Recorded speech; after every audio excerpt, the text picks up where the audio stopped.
Bueno, pues hoy en nuestra Escuela de Familias nos acompaña Pilar de la Higuera. Muy buenas noches. Hola, buenas noches. Psicopedagoga, y también está con nosotras Celia González, que es educadora social. Buenas noches. Hola, buenas noches. Hoy vamos a hablar con ellas de la colaboración imprescindible entre la escuela y la familia. Bueno, Pilar, ponnos un poquito en antecedentes y vamos a centrar un poco el tema, ¿no? Imprescindible esa colaboración para que la educación de los pequeños y no tan pequeños vaya a la perfección. Bueno, pues yo creo que es una asignatura pendiente, porque recuerdo que cuando empecé a trabajar ya hace muchos años era el tema obligado a abordar, porque no es fácil, Ahora, yo creo que es una utopía necesaria. La educación de nuestros hijos y de nuestras hijas pasa por nosotros mismos y por la escuela de forma inmediata, a los 3 años en estos momentos, ¿no? Si no contamos la escuela infantil, que va todavía mucho antes, ¿no? Que ahora ya con meses hay muchos que están en la infantil. Pues sí. Tratar de educación es algo muy serio, porque es educar en valores, no solo es transmitir conocimientos, es educar a las personas que están formando ahora parte de la sociedad, que están aprendiendo a convivir y a vivir en sociedad, y por tanto tiene que ser una labor conjunta. Y en estos momentos actuales, de los que luego hablaremos, pues con más razón todavía. Por tanto, por eso decimos que es una colaboración imprescindible. En estos momentos, ¿cómo lo hacemos? Bueno, pues lo hacemos de diversas formas. La verdad es que cuando generalizamos siempre corremos el peligro de confundirnos, porque hay centros que lo hacen de una forma, hay centros que lo hacen de otra, hay centros que ni se lo proponen ni lo tienen en cuenta.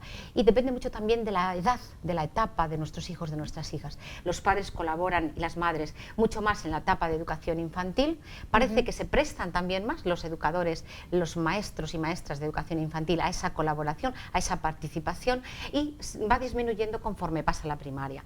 Y la época de la adolescencia, que es tan importante, tan fundamental, parece que los padres y las madres se alejan, y parece también que los centros de alguna forma tampoco contemplan dentro de su proyecto educativo esta participación. Se queda más bien en esos aspectos formales del consejo escolar, que en definitiva sirven para muy poco, sinceramente, y las reuniones informativas, principalmente informativas. Y después sí, atendemos cuando nuestros hijos, nuestras hijas tienen malas notas, ahí respondemos, vamos a ver al tutor o a la tutora, cuando a lo mejor lo más importante es haber ido antes y haber establecido un plan de actuación y de interacción conjunta de qué objetivos pretendemos y qué objetivos vamos a trabajar entre todos. Y cuando hay algún problema también solemos responder, como decía, a estas situaciones un poco excepcionales. Pero si queremos educar en valores y si queremos educar en estos momentos tan difíciles, porque es una sociedad compleja, tenemos que hacer un plan conjunto. Un plan conjunto de actuación y de ver también en qué valores nos fijamos. Si yo en clase estoy trabajando una alimentación saludable, no puede ser que mi hijo o mi hija después se lleve un bollicao o una bollería industrial a la hora del recreo. Si yo estoy trabajando el tema de nuevas tecnologías, que de eso hablaremos también de forma inminente, porque es absolutamente necesario tenerlo en cuenta. Sí, con las noticias que hemos escuchado en los últimos días, pues, tenemos que sentarnos a hablar de eso de muy eso, seriamente. Claro, Pilar. de eso hay que hablar. Entonces no puedo ser padre o madre que esté jugando con el móvil yo también mientras comemos. No le dedicamos tiempo a vivir con nuestros hijos, a hablar, y mucho menos ya con los profesores y profesoras. Por tanto, la secundaria también es un momento fundamental, imprescindible, para que nos sentemos y hablemos. Lo cierto es que existe una cierta reticencia a veces no siempre, pero entre padres y estos padres protectores que vamos a proteger a nuestro hijo por encima de todo, que cuestionan la autoridad del profesor y de la profesora, cosa que nunca se debe de cuestionar. Se puede hablar con el profesor y la profesora en aquello que no estemos de acuerdo, pero nunca cuestionarlo delante de nuestros hijos o de nuestras hijas, porque la autoridad es muy importante, y más en estos momentos que, como dice Sabater, tanto la autoridad paterna y materna se está eclipsando en favor de la autoridad que tienen los medios de comunicación, la televisión, Instagram, Internet, etcétera, etcétera, el Facebook. Pues esos tienen la autoridad y esos son los que están ahora mismo educando a nuestros hijos, y estamos eclipsando la autoridad que tienen padres y madres, en el buen sentido de la palabra. La autoridad, a mí no me da miedo utilizar esa palabra, porque hay que utilizarla, y el profesor y la profesora, el maestro y la maestra. ¿Por qué creéis que no existe esa relación, o que, bueno, existe porque también depende mucho de los lugares, de los centros, supongo que va variando, ¿no? Pero ¿por qué no existe en general una buena relación o una buena comunicación que sea muy fluida entre padres, profesores y alumnos? Pues algún factor ya he comentado, esa reticencia inicial que existe, el padre superprotector, los profesores que dicen mi labor de profesor no me lo cuestiona nadie, y efectivamente pues hay que tener cada uno su lugar y su rol, y que lo tienen y son complementarios, tienen que unir. Y también porque a veces no le dedicamos tiempo a seleccionar dónde está lo importante. Estamos dedicándole mucho tiempo a todas las actividades extraescolares que tienen nuestros hijos, hacer, hacer y hacer, y no dedicamos tiempo a pensar, a reflexionar, a conversar, a discutir, a valorar. La vida necesita tiempo de reposo, y padres, madres, profesores, profesoras, maestros, maestras, necesitamos ese tiempo. Yo creo que son esas razones fundamentales, aparte de que estamos en una sociedad de vértigo, ¿no? Y nos están haciendo la vida a otros en lugar de hacerla a nosotros. Hay veces que nos falta tiempo para lo importante, ¿no? Si nos paráramos a reflexionar un poco, también tendríamos que dedicarle más tiempo. Una vez que hacemos un poco y hemos visto cómo está la situación, ¿qué tenemos que hacer, o qué creéis que se puede hacer por todas las partes para mejorar este tema? Bueno, mi compañera va a comentar un trabajo de investigación que estamos haciendo a nivel nacional, y se ha hecho también en 2 centros de Zamora, pero yo quisiera, antes de pasar este capítulo, quisiera centrarme en la necesidad de concienciarnos de la importancia, de lo imprescindible. Comentabas antes, Cristina, que estamos recibiendo noticias, precisamente un estudio de jóvenes, un grupo de jóvenes inclusivos, de que están trabajando sobre el tema de inclusión, y la Universidad de Baleares, y han hecho un trabajo en 7 comunidades autónomas. El trabajo, desde luego, nos desvela resultados preocupantes, y tenemos que tomar conciencia de eso. O sea, nuestros hijos se están educando sexualmente a través de la pornografía, y acceden a ella en torno a los 13, 14 años, es lo habitual, pero muchos también a los 8 años. Si esto, porque no es porque lo busquen, es que se lo encuentran, si esto no es una llamada de atención para que nos sentemos y veamos qué estamos haciendo, quién está educando a nuestros hijos, pues mal vamos. Y ahí luego los problemas que nos estamos encontrando en la sociedad, quiero decir, yo creo que es una derivada directa cuando luego hablamos de problemas como la manada. Claro, si tú tienes la educación sexual a través del porno o a través de internet, ¿qué esperas de esos niños cuando tengan una edad adulta? Pues la manada, la violencia de género, en la manada ahora mismo hay 100 casos judicializados, es aberrante. La violencia de género, el machismo, pues efectivamente no podemos hacer muchas marchas en contra de la violencia de género si no trabajamos la educación desde las edades más tempranas. Y por eso, bueno, pues nosotros desde la Liga Española de la Educación sí que hemos puesto en marcha un trabajo de investigación que va a relatar Celia, porque nos parece muy interesante tomar conciencia, y hemos trabajado con padres, con profesores y con alumnos también. Muy bien, Celia, pues cuéntanos un poco. Bien, pues yo queríamos compartir, Alia, con vosotros este programa tan interesante. Ha sido un programa de investigación sobre la participación de las familias en los centros y esa relación, cómo puede mejorar la relación entre los docentes y las familias. Ha sido un proyecto ambicioso, subvencionado por el Ministerio de Sanidad, Consumo y Bienestar Social, que se ha hecho en toda España, se ha hecho en 7 comunidades autónomas. Se ha hecho en Andalucía, en Canarias, en la Comunidad Valenciana, Extremadura, Madrid, Murcia, y en Castilla y León hemos sido Zamora, la provincia afortunada de poder haber hecho esta investigación a través de la Liga Zamorana. Se pretendía con este programa contribuir a mejorar la calidad educativa de los centros a través de analizar cómo se podían mejorar esas relaciones entre el profesorado y los alumnos, que es muy importante, y sobre todo dar a conocer a las familias los beneficios de esa participación, porque muchas veces no se participa porque muchas veces por falta de tiempo, pero básicamente se desconocen, y hay unos beneficios muy concretos que dicen los estudios sobre estas participaciones familiares que sí me gustaría destacarlos, que son 4. En primer lugar, la mayor autoestima de los niños, lo cual es muy importante. Los niños se sienten orgullosos cuando sus padres, madres están implicados en esa vida escolar. mejor rendimiento escolar, que todavía es más importante o paralelo. Se mejoran las relaciones y se producen unas actitudes más positivas hacia el profesorado, lo cual también es muy importante en la línea de lo que destacaba Pilar. El profesorado hay que valorarlo. Los padres tienen una posición muy importante, pero en esta línea educativa no podemos ir de forma diferente, ni siquiera paralelo. Tenemos que ir hacia un fin común, que es la educación de nuestros hijos. Y si queremos educarles para que de mayores sean personas saludables y que vayamos evitando todos estos problemas sociales que están surgiendo, pues tenemos que unirnos en ese objetivo común. ¿Qué hemos hecho? Hemos hecho entrevistas con los directores, en primer lugar, de los centros, para recoger un poco de información de cómo funcionaban esos centros. Después hemos tenido unos encuentros, unas entrevistas con los profesores, junto con el director. También hemos tenido entrevistas con profesores, con padres de los centros, padres, madres de los centros. Y finalmente hemos hecho una puesta en común, una elaboración de conclusiones de lo que se ha visto en las diferentes fases, pues hemos puesto en común y hemos intentado buscar opciones, qué opciones tenemos. Ese es el momento en el que nos encontramos ahora.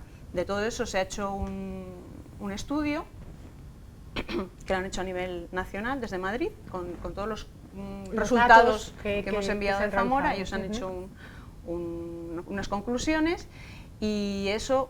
La propuesta ahora es que los centros lo incluyan el próximo curso en su proyecto educativo de centro. ¿Cuáles son esas propuestas? Que al final yo creo que es lo interesante, ¿no? ¿Qué propuestas se le dan a los centros, a los padres, a los alumnos para ir mejorando? Pues han surgido propuestas muy interesantes.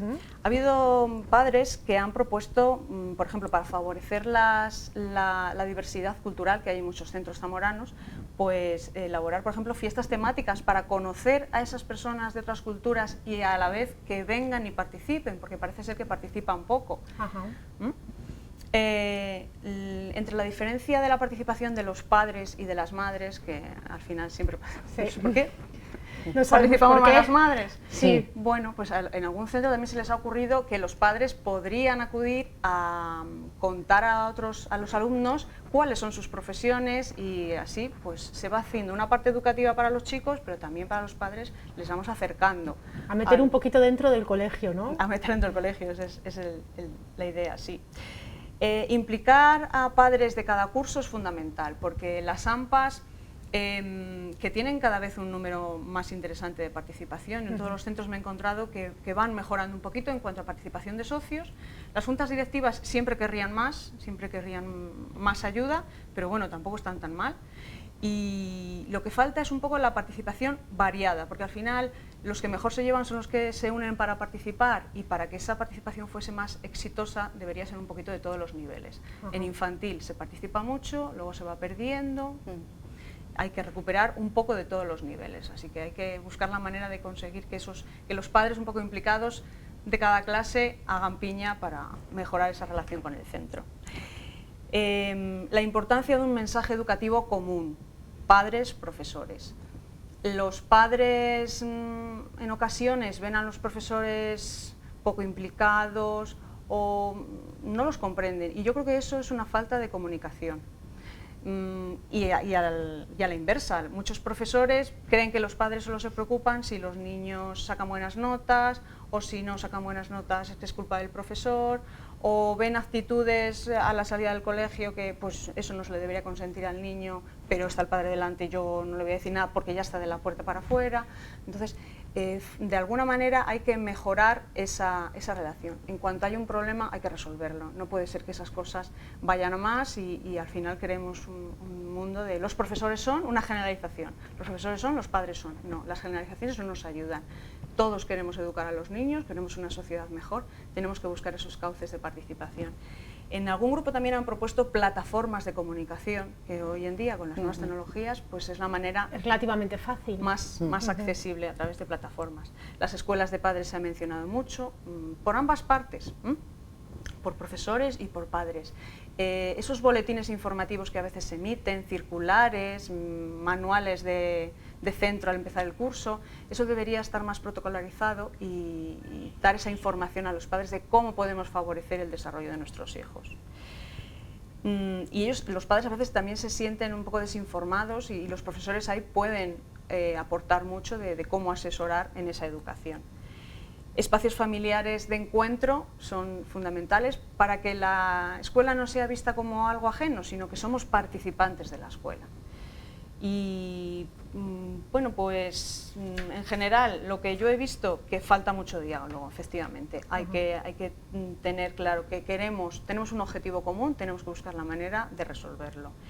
Se educa principalmente en casa, se enseña principalmente en la escuela, pero los dos tenemos el objetivo de crear personas positivas, y eso es muy importante, que estemos unidos en ese objetivo. No juzgar, sí aportar. Ha sido un poquito la conclusión que yo he sacado. Es importante, de todas las que has quedado, me he ido quedando con alguna, es importante crear otros ambientes. A lo mejor no tenemos que ir solamente a la tutoría una vez cada trimestre o algo por el estilo, ¿no?, para hablar con el profesor. Se pueden crear otros ambientes dentro del colegio, bueno, pues determinadas celebraciones o determinados momentos en los que se pueda unir y en el que puedas charlar con otros padres o con los profesores en un ambiente más distendido, ¿no? Me imagino que crear esos ambientes también favorezca, porque es uno de los elementos que habéis aportado y creo que es muy interesante. Sí, porque efectivamente a las reuniones formales, a las tutorías, cuando hay un problema que llaman los profesores, o cuando hay reuniones mensuales o trimestrales, que hay centros que también tienen protocolarizadas reuniones trimestrales, la asistencia es casi plena. Lo que pasa es que falta esos espacios. Es muy difícil la conciliación, la tengo aquí, la conciliación es muy importante, porque si no hay una conciliación real, no puede haber una participación real. Muchas familias tienen serios problemas, si trabajan a jornada partida, pues tienen serios problemas para acudir a las reuniones, y cuanto más a unos extras de participación de cómo mejorar los resultados de mi hijo. Pero con intención se puede conseguir, porque los padres podemos buscar esa información en los profes de cómo puedo ayudar a mi hijo en casa, y viceversa. Los padres le pueden preguntar al profesor: ¿en qué te puedo ayudar yo para que esto funcione mejor? Lo principal es tener claro que vamos con el mismo objetivo, la educación de los hijos, y que eso se puede mejorar estando unidas las dos partes. Y hablar con los profesores, ahora que está a punto de terminar el curso, que vamos a ir todos a hablar con los profesores de las notas, pues a lo mejor podemos hablar de más cosas que de las notas, que no es lo único que hay, ¿no? Me imagino que se puede hablar pues de conductas, de comportamientos, de necesidades, de muchos más hábitos. Hombre, educar es bastante más amplio que solo las notas y los resultados. De hecho, hay un informe de la UNESCO, de la Comisión de Educación, y dice que hay 4 pilares importantes, que es aprender a ser, que es aprender a conocer, aprender a hacer y aprender a ser ciudadanos y convivir. Estos 4 pilares no se transmiten solo a través de la escuela, se transmiten a través de la escuela y de los padres. Y además tenemos que hacer, por las circunstancias que antes comentábamos, tenemos que hacer una simbiosis que también comentaba Celia, y buscar diversas formas de poder participar, colaborar con esos mismos objetivos, y de poder discutir también además esos objetivos y esos valores, y buscar esas formas diversificadas, como tú decías, puntos de encuentro, puntos a lo mejor festivos, pero que permiten hablar de muchas más cosas, y depende del centro y depende de las circunstancias, será de una manera, será de otra, y depende también de la conciliación que decíamos. Hay una fórmula que suele funcionar bien, y es que cuando están en primaria y en infantil, cuando están reunidos los padres, que también hay actividades con los niños y las niñas, de tal manera que no tienen la excusa de decir: es que no tengo con quién dejar al niño, ¿no? Pero bueno, y en secundaria, insisto, o sea, esta participación y esta colaboración, que a veces es más fácil en infantil y en primaria, no puede olvidarse en secundaria. No podemos esperar a que surja el problema. Ahora mismo ya tenemos una sociedad que nos tiene unos problemas, que conlleva unas situaciones difíciles, complejas para todo el mundo, y tenemos que anticiparnos, no esperar a tener el problema, sino anticiparnos a ese problema y ver cómo podemos transformar precisamente esa sociedad. Pues en ello estamos. Muchísimas gracias por contarnos, ha sido muy interesante, Celia. Muchas gracias por esas conclusiones, que espero que les sirvan sobre todo a la gente que nos escucha, a los padres, a los profesores, y que bueno, pues que vayamos tomando nota, ¿no?, que es muy importante mejorar esa relación entre los centros, profesores, alumnos, padres. Muchísimas gracias, como siempre, por acercarnos a estos temas de la educación. Gracias a vosotras. Nosotros vamos a hacer un alto para publicidad, pero nos quedan muchas más cosas que contarles. Enseguida estamos de vuelta.